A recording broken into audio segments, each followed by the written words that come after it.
How many people do you think have an idea but don't do anything? Majority of them. But those that have an idea that actually do something, it's about 1% that actually go out there and do something, right? And why is that? I tell you right now, it's because people are fearful of change. People are fearful of the unknown. People are fearful of failing. Why? If we fail, we learn. Society says, you have a corporate job, you have a 9-to-5, you have benefits, you have this. And no one ever asks you, are you truly happy? If you're a student and you got a professor, you got a teacher, you don't just not ask for help if you don't understand the problem or the equation. You simply say, hey, you're the SHME, the subject matter expert. Teach me your ways. But you got to be humble enough to be like, hey, I might have messed up. I might have been in the wrong industry for 5, 10, 15, 20 years. If I'm ever the smartest person in my small group, I need to find a different group. Absolutely. Like I should be maybe not the dumbest, but pretty close to it. Well, yeah. Because like, you want to learn. You want to learn from those people. And I still want to, you want to contribute. But if you are by far the smartest or most successful person in your group, maybe it's time to level up. Welcome to the fastest growing podcast in the Treasure Valley. I'm Brandon Johnson. I'm Tyler Rekla, and this is the Synergy Code Podcast. So today we're going to talk about Rise. And Rise is simple. And because this is more of a passion idea for me, actually it's a passion conversation for me, because I've noticed a lot of professional adults are worried about their jobs and what they're going to do afterwards. And are they in the spot that they need to be in at this moment? And the whole point of the whole idea of Rise is to give them a sense of their identity and alignment and all that great fun stuff. So what is Rise? Is that something you came up with? It's something I came up with, but also something that I've been seeing a lot of like conversations and questions being asked on Google and LinkedIn and all the social medias of like, right now there's like a lull of understanding of, hey, a lot of companies are starting to lay off a lot of people. And a lot of people are like, well, what do I do next? Personally, my wife, she's getting laid off in September. And so her biggest thing is, well, who am I outside of working in the industry, insurance industry, right? And so her biggest barrier, obstacle is, what do I do? Who am I? And what can I do to continue to contribute, right?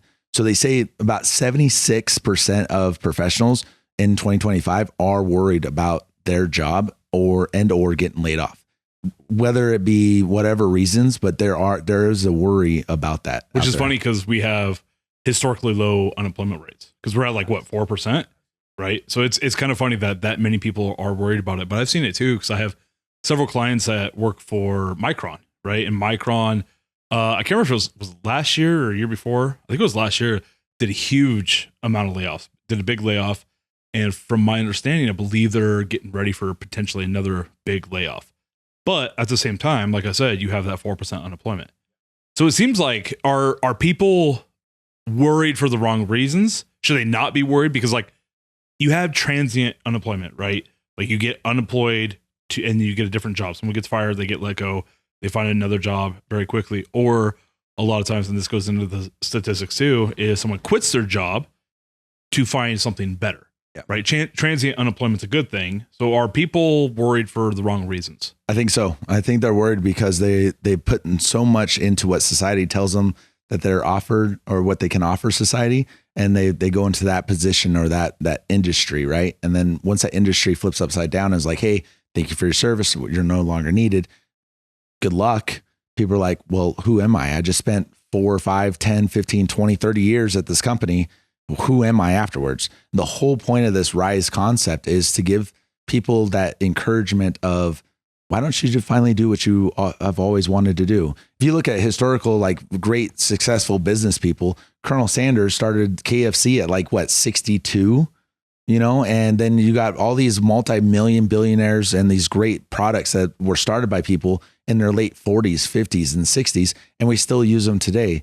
And the whole idea is to motivate people to be the person that they've always wanted to do and stop listening to the naysayers. Stop listening to society say, you're too old to do something new. Have you ever there's a channel on Instagram, a page on Instagram called School of Hard Knocks. Yes, love that show. You ever seen that kid? Yep. He goes around, and I just watched him interview the owner of Samuel Adams, I think yesterday, day before, something like that. And he was like, yeah, I just started something about some job he had or whatever, didn't want to do anymore, got bored, whatever it was. And he's like, I just started brewing beer in my kitchen, and it turned into Samuel Adams, and he's now a billionaire.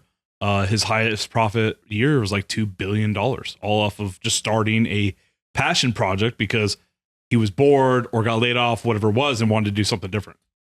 What is the common theme to everyone that he interviews? They're all successful. But what was the reason? What got them to start doing what they wanted to do? What happened in their life?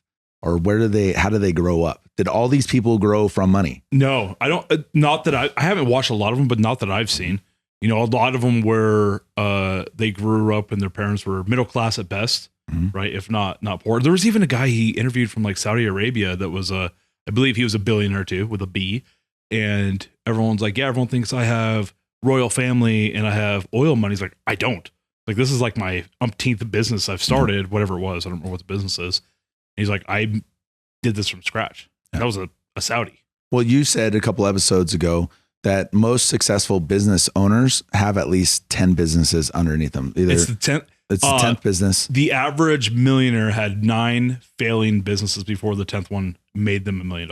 Right. And so like me personally, I'm in my first, right? And in this first adventure, right now I'm ebbing on my. You're going to skew the numbers. Skew the numbers. Yeah. The average is going to go down. Yeah. Well, and that's my goal, right? Right. That's my goal. But I understand. Well, I don't think anyone goes into any business thinking it's going to fail. No. But which is weird though, because as my company is ebbing, I think I'm getting more excited because it's forcing me to do more things that I never thought of. It's forcing me to be more assertively aggressive on closing those deals. What do you mean? What do you mean your business is ebbing right now? I'm losing clients because people are growing way too fast and they're like, I don't need coaching, or I'm not right now because I don't know how the financial market's going to be. I don't know how this year's budget's going to be. I didn't budget out, this amount of money for this investment that you're asking me to do for my company. So when you have someone like yourself then, who is a independent service, such as a executive coach, what do you do? How do you combat that? What's your plan of attack when you start to lose clients because you're too good? I've had the same thing. When I first started in massage therapy, I had a problem and I didn't understand this at first. I thought it was going to be an issue because I was able to take a client. They'd come in for said reason. I take care of said reason, whatever the pain is, whatever the mechanical structure that's going on, I take care of that. And then they go away. And I'm like, oh shit, I keep losing clients because I can't retain them. And I thought it was a bad thing. No, that's a really good thing. I'm doing my job and I'm doing my job effectively, but I need to do something else. I should probably raise my rates. I should do whatever matches that output is what I need to do. I need to increase your rates or something. So what I'm doing right now is I'm going to people, I'm listening to those conversations, and I'm really pushing back on 3 things: their comfort, their identity, and their fear. A lot of people are like, investing in a business coach, a life coach, or any type of coach it's a waste of money. And it's like, okay, cool. Have you ever been sitting in your cubicle wanting more and just wanting to figure out how to find your voice in order to stand up for yourself to get that promotion? Or if you're, in a group setting and you're not comfortable with the communication because your culture is, heads are bashing back and forth and you guys are trying to figure out why. That's exactly what I do. I come in and I teach you guys, hey, if your culture is XYZ, I can make it ABC. And the best way I can do it is I bring everyone down to the level for you to understand your communication styles, your personality styles, to get you out of that comfort zone to where it's not just you in this silo, it's you in this whole organization. And the best way to do that is hit at what makes them drive. What's your value? So are you doing this with new potential clients and customers, or are you talking about before they're exiting? That's what you're doing with them. So before they're exiting, I've created a KPI and ROI. So a key performance indicator and a return on investment, kind of like a data sheet, right? To show them, hey, this is where we started, this is where you're going, and these were our ups and our downs. With my new clients, what I'm doing is I'm simply asking those hard questions. When you show up to work on Monday, are you walking to work excited, talking to people, or are you just straight to your desk? Or are you one of those people that show up into your parking lot and you sit there for 5-10 minutes, huffing and puffing, be like, I got this, and kind of hyping yourself up. And then you go in and you're late anyway, because that will tell you the whole thing about your culture or your organization. Now, if you're a small business owner, it's lonely at the top. If you're a business owner, who do you have to complain to? You can't complain down to your employees, and you have no one above you to complain. You can't complain to your clients, because then your clients can be like, you're crazy. Yeah. You don't know what you're doing. Yeah. And that's what my line of business is all about, to give you that advocate, to give you that cheerleading, right? And to give you that sense of, hey, let's just have a venting session and be like, you're not crazy, but let's take this accountability and let's actually do the weird thing and actually do something in an action term. You're not supposed to reference it. You referenced it. You shouldn't have referenced it, but now they're going to notice. So is that your going into Rise? Is that the R then? The R is the reframe. So basically what you're going to do is you're going to question, what is this situation teaching me? Right? Because if you ask yourself that situation, that question, what it's going to do is it's going to open up your perspective to see, one, you're not the victim, but you're the victor. Now you're just going to be able to see the certain obstacles and the certain barriers in your place, because maybe what you want isn't what that company or that business is giving you. So why not start to look out forward, westward, and all that great fun stuff to get you that happiness, right?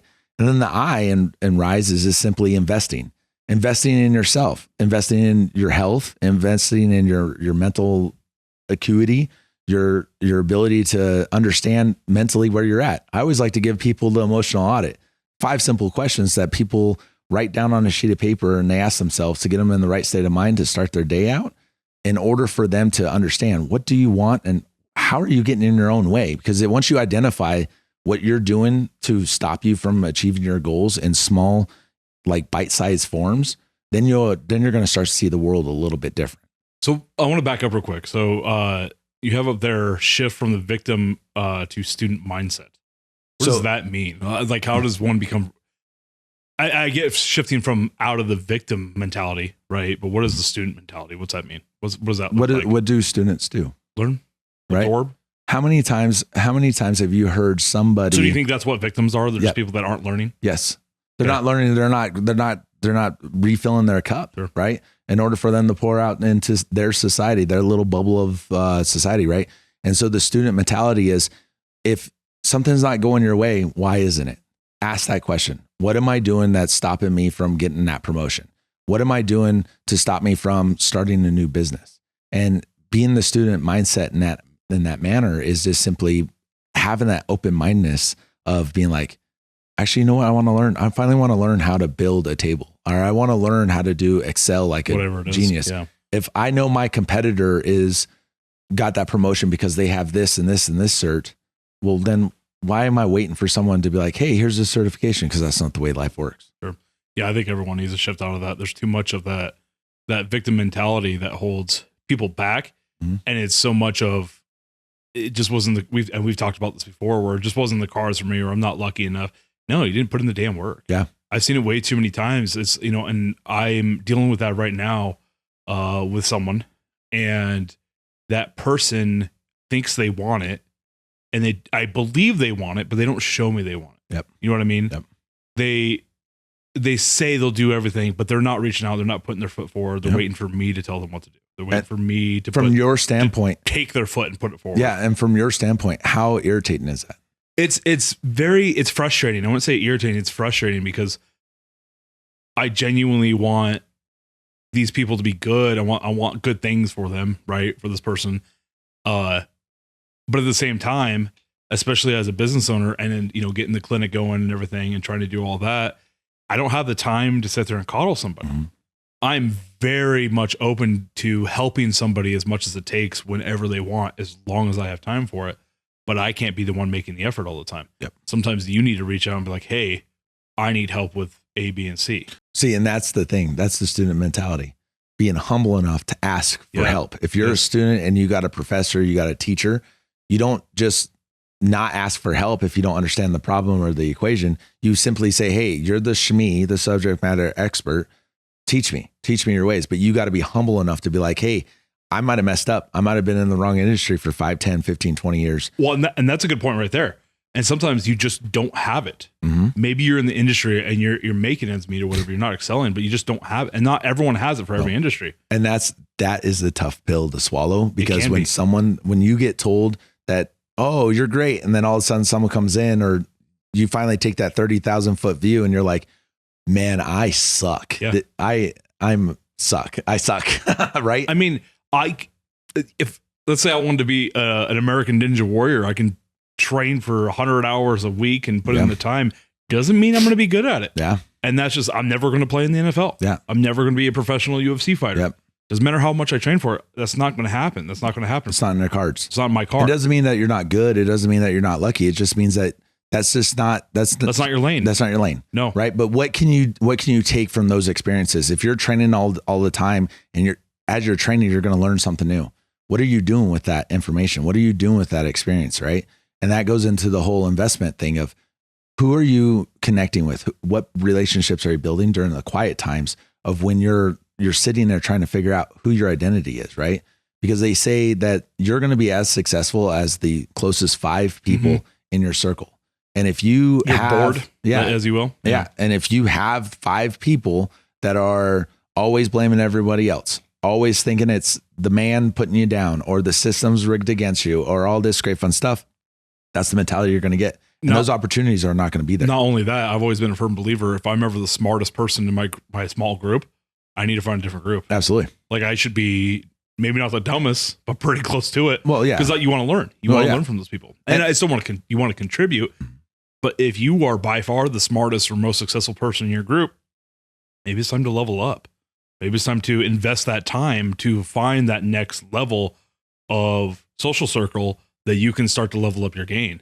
No, I think that's really important. Yeah. Well, because when you're out here as a business owner, and I've witnessed it, and I'm sure you have, people aren't really, they're not really judging the service or the product you're providing them at first. They're judging and they're kind of getting a sense of how are you making them feel, because they might not even care about the product, but they're like, I need to be next to Tyler because he's a visionary. He has energy. He's a visionary, a revolutionary. Oh God. Now you're just blowing up your own smoke. I gotcha. But yeah, so those type of people, right? And because they're going to buy the personality that you're giving them, not the product that and you're not only selling. that too, again, it doesn't have to be necessarily the product, but it's the education and how you make someone feel, at least especially in my industry. You can not be the best practitioner, clinician, right? But if someone comes in the clinic and I have one of my employees and they make that person feel heard, right? It goes a long ways. Yeah. Right. So being able to just, and if they feel they can educate that person, or the person feels educated by the practitioner, that goes a long ways. Yeah. They might not be best with their hands. Yeah. But that comes with time. That comes with repetitions. No, absolutely. Just you set up there to invest, especially when times are low. I think that's really important. And that's one of the reasons we've talked about BNI before. I think that's one of the reasons I like to keep BNI.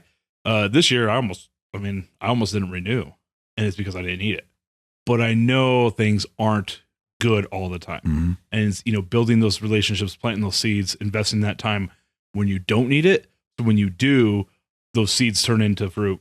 You can pick the fruit from your labor, from your time, from your relationships and investments. I think that's really important. Well, it goes into also asking yourself that question: are you out here hunting, or are you out here farming? Right. Because if you're hunting, that's cool, but eventually things are going to get sparse. Things are going to die. Winter comes, and you're going to scare off everything. Coming. Yeah, and you're going to burn those bridges that you probably shouldn't have burned because you're out there hunting everything. Right. Instead, the mentality that I've been trying to go after it with a lot of other business owners is being the farmer.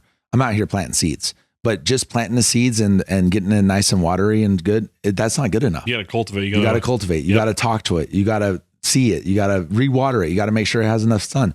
And in a relationship and networking, it's the same thing. You got to go out and you got to go to network events. You got to go out. You got to ask that question. Like, if I want to take my coaching business to the next level, well, why am I not going to somebody who's already made it to that level and asking them, hey, do you have 30 minutes to ask you a couple of questions? But when you go there, are you prepared? Right? Or do you have those questions? Or are you just showing up and like, well, I hope that you are driving this conversation, even though I brought the meeting together. You know what I mean? And it's like, how are you preparing for that? Sure. And in that way, being a farmer helps you sharpen your skills, because what it does is it allows you to kind of get a layout of the land of your competitors, your complementers, and just other people in the industry. What are they really asking for? What are your competitors doing? Because if you take a moment to breathe Your competitors, they're not. They're already on the gas and they're already probably 6 months ahead of you. So how do you get ahead of them? And it's not a bad thing to go to your competitor and be like, hey, I understand we're in the same industry and we might be going for the same clients, but we could possibly complement each other in that aspect. Not only that, the best form of flattery is imitation, right? Mm-hmm. So even if you go to someone, I don't know if you're familiar with Costco and Sam's Club. Yep. You know how Sam's Club came about? Nope. So the owner of, the founder of Costco, I'm going to forget his name. Jim Senegal. Jim Senegal started, well, it used to be Costco or Costmart or something like that. And before that was another industry or another corporation. Anyway, once it became Costco, the Sam Waltman, do you know that name? Yeah. Walmart? Yeah, Walmart. He and Jim Senegal were friends. They knew each other. And Sam Waltman asked him to give him a tour of his Costco's. And Jim Senegal was like, yeah, sure, absolutely. Gave him the tour, showed him everything. Showed him how the books are done, showed him how the business was done, showed him what they sold, how they sold it, what they stocked, their distribution, all that stuff. And people were like, why did you do that? Well, he's like, he's going to do it anyway. I might as well show it, and that way I can keep a good relationship. There's room enough for both companies. And that's exactly how Costco, even to this day, kind of works. Even with the $1.50 hot dog. It's, it's to give, they don't need to be as greedy as they absolutely can. They give back. But same thing, they work with their competitors when they can. If I was to ask you, what is statistically, how much do you need to make in order to be definitionally happy? For me, like or just in general? In general. An annual base. In order, statistically for Americans, how much do we need to make in order to be statistically happy? Man, it's like 120 or 140 a year or something like that. It's slightly under 200K. Is that what it is? Okay. It's slightly under. Is that a household or is that individual? It's a household. No, okay. So, individual, I think is 120, 140. Yeah. Individual. Yes. Yeah. And then household. It's either slightly under or right above 200K, but it's not, it's only 200K. Right. But if you go out here and talk to business owners or you go out here and just talk to anybody off the street, they're like, man, I got to make $1 million. Cool. But what are you going to do when you make $1 million? And that's exactly what I'm trying to get at today, right? What are you doing after you achieve what you got, right? You've lost your job or you're in a little like lull of who am I? What's my identity? How do we go forward, right? And the thing is it's all about the grind that me and you have talking about. If you think that you need $1 million, fantastic. But what are you going to do when you make $1,001? Are you going to finally be like, whoop, I'm done? Or are you going to be like, actually, I might actually be happy? When statistically, all you need is about 200K a year. Well, and I've seen there at 200, like that pretty much takes care of, as a family, that pretty much takes care of all your necessities and needs, right? Mm-hmm. Enough to be happy, be comfortable. But then it does still climb. But it only climbs up to, I think it's just over $1 million or just under. And then at that point, there's the relationship between being successful or wealthy versus happy. It's either stagnant or it starts to decline. Yeah. Well, one of my mentors in Utah, Jim Burt, who's pretty funny. He goes, I got friends that have multi-million-dollar, like in their bank account, liquid assets. They're millionaires, like multi-millionaires. And I asked them, I said, how happy are they? And they said they're not, because when they have issues, it has a lot more zeros at the end of those issues than I do. And I would rather have the little zeros that I have versus the 7 zeros that they have because an issue happened. And I said, that's a good point. Yeah. That's a great point, right? And it goes into... Well, at a certain point, money can't buy you happiness. But a lot of people think it does. I mean, it can to a certain point, right? Yeah. But then when you start making money, what starts happening? Well, I don't know. Well, when you start making money, if people know that you have money, they're going to start being like, hey, Tyler, I'm your friend. Loan me. I got this great idea. Hook me up, right? I've always been curious on that, why that happens so frequently. Like I could easily tell people, no, I don't want to give you money. Well, if you made enough, but same thing with like lottery winners, they do that all the time. They go broke. Yeah. Well, they go broke because they normally win it young and they don't have any trade. They don't have nothing. So not because of that, because they don't know how to invest it. Oh yeah. They don't know how to spend it. They don't have that. It has nothing to do with like you could easily retire. You just have to know how to invest it. Yeah. I'm going to spend $1 million on 5 houses. Okay. What about property tax? What? Yeah. It's one of those things. And then what's cool is on this whole rise thing is the E is the execute. How many people do you think have an idea, but don't do anything? Majority of them. But those that have an idea that actually do something, it's about 1% that actually go out there and do something. Right. And why is that? I tell you right now, it's because people are fearful of change. People are fearful of the unknown. People are fearful of failing. Why? If we fail, we learn. Do you think it's just fear, or it's just uneducation too, the unawareness of how to? Because I have a lot of ideas and I implement a lot of different ideas. I do a lot of different things, but there's a lot of ideas I don't implement because I just don't know how to go about it. And I don't think it's fear. I think it's more of like, I don't know what to do with this idea. I don't know how to implement this idea. So if you were to implement an idea that you're not 100% sure, what's the one thing that's going to pop in your head when you start implementing it? Well, that's not the thing. So it's not even getting to the fear point yet. It is, I don't know how to start this because I don't have the resource. I don't know what resources to get or how to go about this, or I don't have the knowledge. So that's a conversation that you need to have with people and ask them, be like, hey, I got this idea. What do you guys think? Because that question might be like, hey, I had the same idea or something similar. Let us talk and let's figure this out. Man, some of the ideas in my head, I don't know if anybody's had those ideas. Well, I've noticed a lot of people, they are so paralyzed by the concept of fear, of not being change. liked, of the change, of the unknown, of the not stability that they're grown up to, or even the fear of like their family and friends thinking that they're weird by doing something that they shouldn't be doing because society says you have a corporate job, you have a 9-to-5, you have benefits, you have this, and no one ever asks you, are you truly happy? Right? As a business owner or as a person taking that risk, you're not going to be happy all the time. But I guarantee you're going to realize that you're embracing that suck along with everybody else, and that's going to connect you a lot more with a way bigger group of people. I've noticed the same thing on kind of my end of the spectrum, where not so much coming from the corporate job or whatever, but when they're starting their career, they've been told by their family, by their friends, you have to go to college, you have to get a 4-year degree. Why? What are you getting a 4-year degree for? Most of those are never used or utilized anyway for what they're intended for, and they go into thousands, tens of thousands, hundreds of thousands of dollars worth of debt. A lot of times it's, going the trade route is okay. It's probably more beneficial because especially in the next 5 to 10 years with AI and stuff, it's going to be more in demand anyway. Yeah. Right. A lot of the trades. So I see that a lot just in getting started, not just coming out of like the corporate world to try to move up or create their own thing too. Well, and the good question I always like to ask people is, what is your definition of success? And they're like, well, what's the most common you think that you hear? My definition of success, the most common one they say is, I am going to be successful when my family is happy and has a lifestyle that is maintained, or when I do this project for this organization and get to this promotion. And then I always push back on it. I'm like, is that your definition or is that your society's definition? When was the last time that you were selfish in the aspect of what do you want? What would truly bring you joy in alignment of who you want to become? Because when we were little, how much did we daydream about what we wanted to be? Like me, I wanted to be an astronaut. I wanted to play for the 49ers. I wanted to play for the Seahawks. I wanted to play baseball for the Red Sox. I wanted to be a celebrity.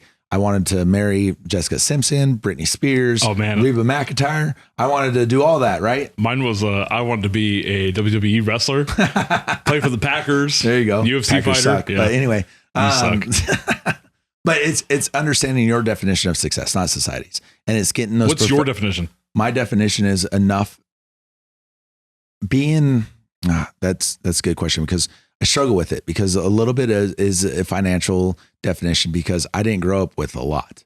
And so I want everyone around me to have more than they know what to do with. And if I have to work my butt off constantly to give other people what they need in order for them to be successful, then I'm like, that's my success. So, because if I ever make enough money, right, to where money's not an option for me or a worry for me, I truly want to go to like the commissaries on military bases or just like Walmart during the holiday season or just random times. Like Shaq. Yeah. And just be a Shaq. I just want to sit back and then I want to look for those struggling parents because I've been there where we have to decide, are we going to buy milk and bread or are we going to buy diapers and formulas? Well, obviously diapers and formulas because we got to take care of our kids, and me and the wife will go without.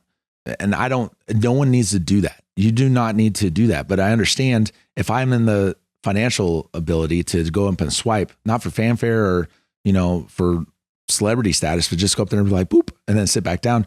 That's my definition of success. So I think mine's similar, but mine's kind of like twofold. I also want to be like, obviously, I think everyone's definition of success is some sort of financial security, right? Being financially free, burden free, and everything. Want that. I want to have enough to like, if I want to travel and go to, Greece, and me and my wife want to travel, and we want to like take you guys or someone else and you can't afford it. Cool. I got you. Yeah. Let's go because I want you to come with. Right. Mm-hmm. It's always funner having a group. And my other part of the definition of success is I want my name, the brand, top tier, all of that to be known throughout my industry, just in general. Mm-hmm. I want the industry to know it. I want general people just to know it. Yep. Right. When you say the word GNC, you know what that means. Yep. Right. It's a nutrition company, nutrition store. Everyone knows that. That's what I want top tier to be. And well, that's good because that's exactly my goal as well with MEI coaching. Even if it forms into something different in the next 5-10 years, that's fine.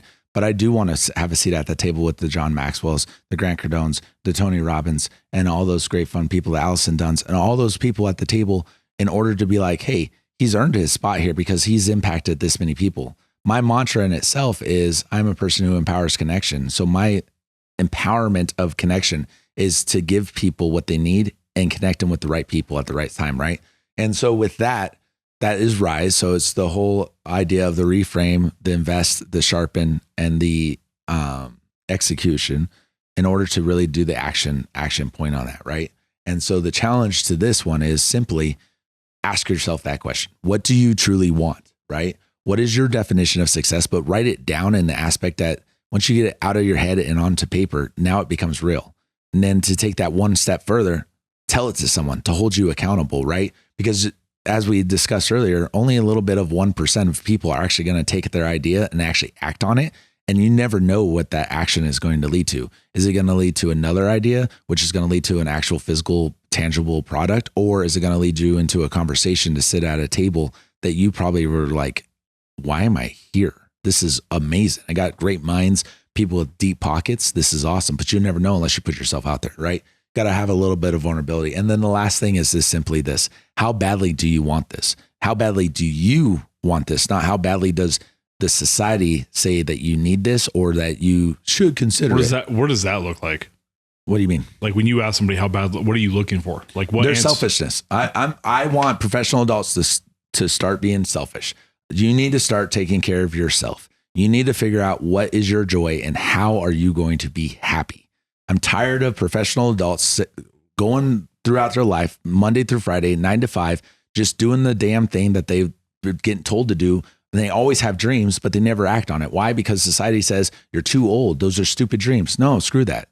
Start being selfish. What do you want? If you want to be in a triathlon, let's start working out together, sure. Right? If you want to invent something, cool. Let's start writing it down on a sheet of paper. Because if it's already been invented, you can always make improvements to it, right? Just because the iPad is invented doesn't mean there's never going to be another best iPad out there. You can look at improvements. If you like the Teslas, you can reinvent the whole Tesla and make it way better, more efficient, more effective in the battery, you know? So just have a selfish want, a selfish need. Yeah. Yeah. Stop being afraid of being selfish. Yeah. You know what I mean? You're going to take care of what your responsibilities. I know that.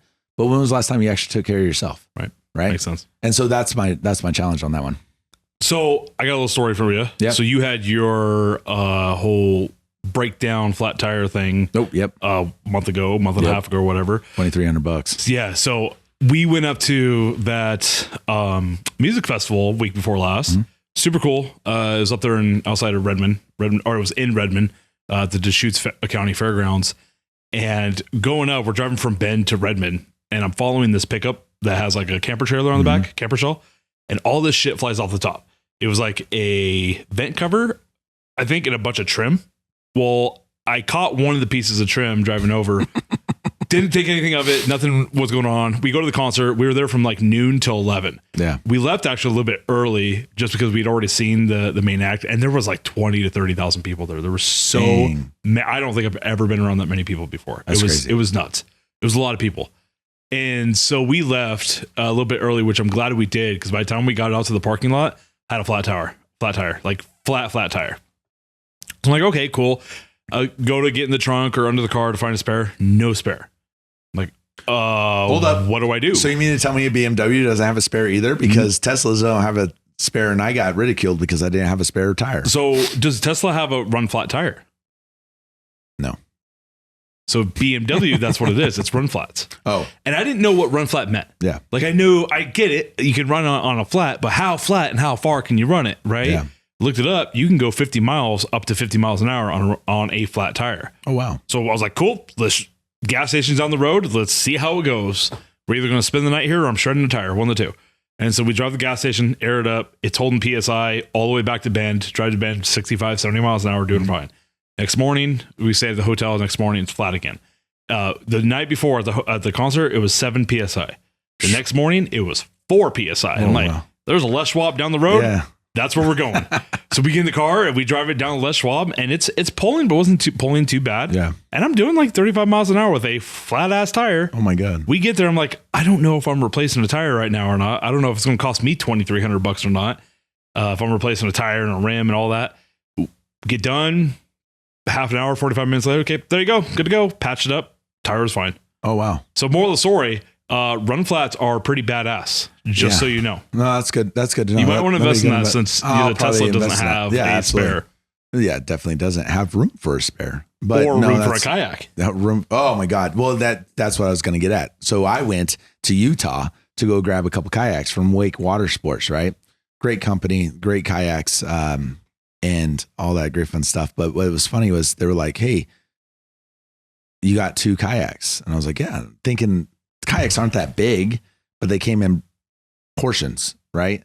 And they came in boxes, and it's either a single seater or you can make it into a 2-seater. And the cool thing about the kayaks is they're pedaled ones. So they have the flippers on the bottom. Yeah, fancy. And I'm like, that's freaking awesome. And they're like, yeah, here's your 2. And so I took the Durango down there, and I can't believe you took the Durango down there. It's Durango or Tesla. My pickup. You could have borrowed the pickup. I didn't know I could borrow your pickup, and there's something weird about driving another man's pickup truck. I don't know why, but it's just something weird about driving another man's pickup truck. But if I go down there and grab them again or grab another set, I will definitely take your truck. You're borrowing my truck, not my wife. It's not that weird. That's true. That's true. That's true. So I was trying to be as smart as I can because I needed to get back because me and you and our wives had dinner plans that night. Yeah. And so I was Which he was incredibly late to. Extremely late. But that's the thing. So the thing is I basically jammed 2 kayaks, full size, 2 people size kayaks into my Durango. And I forgot my window was rolled up. And when I went to go slam the door, glass everywhere. I was like, son of a.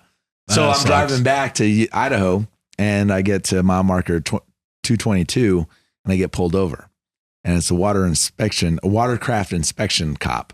And he's like, hey, you missed a watercraft inspection. I was like, okay. He goes, is that a kayak on top? And I said, well, that's a portion of one.